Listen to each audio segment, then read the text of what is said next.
How's it going, everybody? Welcome back to Big Boi's Tech Reviews. Last year, I reviewed the Kirstoid2. Really enjoyed that model. Now I have the very highly anticipated Kirstoid2. Let's see if it's any better.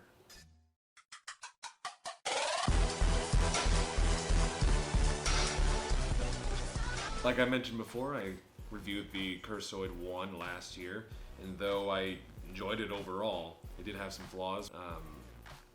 It's overall sleek. One thing I was hoping that it would improve on was its mechanics, its movement.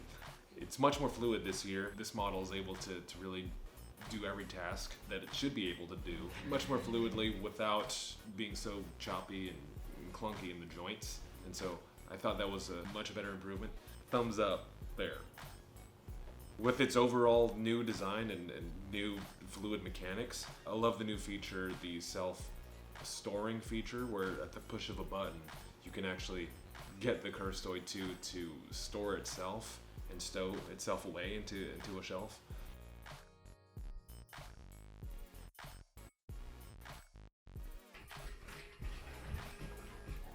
I think they tried to do it with an update last year, but again, it was just super clunky and it just didn't work very well. This year, I think they really improved on that. The Kirstoid was able to actually get into those spots without crashing into things as much, and had a better calibration as far as knowing where everything was spatially.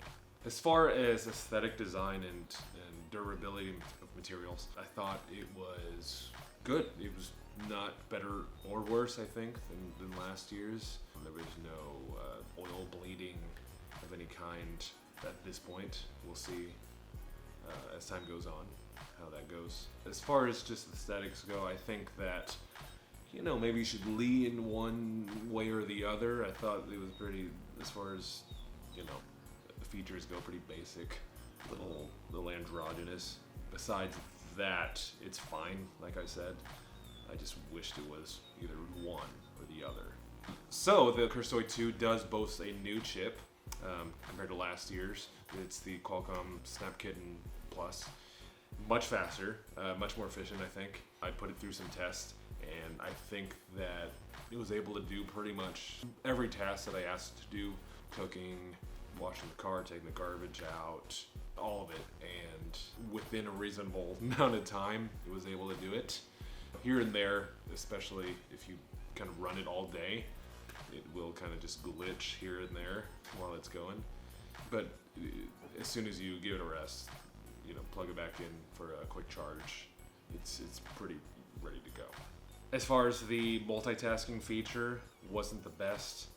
When I got it to do two different tasks at the same time, eventually one of them would suffer, and that task just wasn't.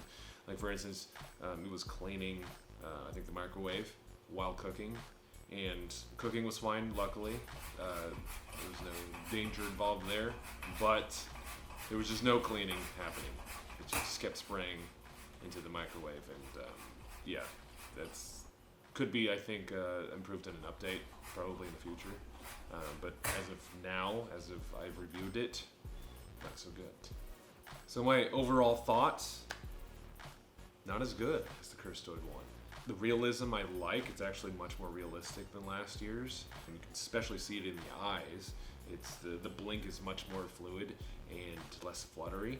So that is cool, though it actually becomes a little bit creepy. It feels like it's actually looking at you, like every angle you look at it, as if the eyes are following you.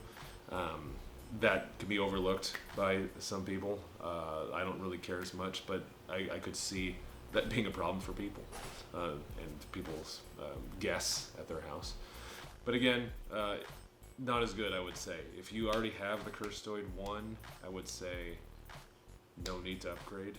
Go ahead and keep that same one. $500 difference, so go ahead and keep that Kirstoid1. But if you don't have one at all, I would say go ahead and grab the Kirstoid2. Definitely will help around the house and be a good asset to you. All right? Kirstoid, can you hand me that water?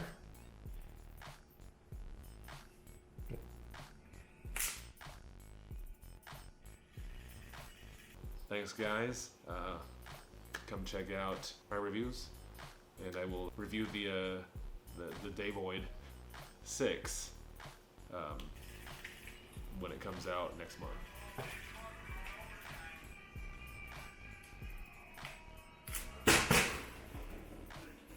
See you guys.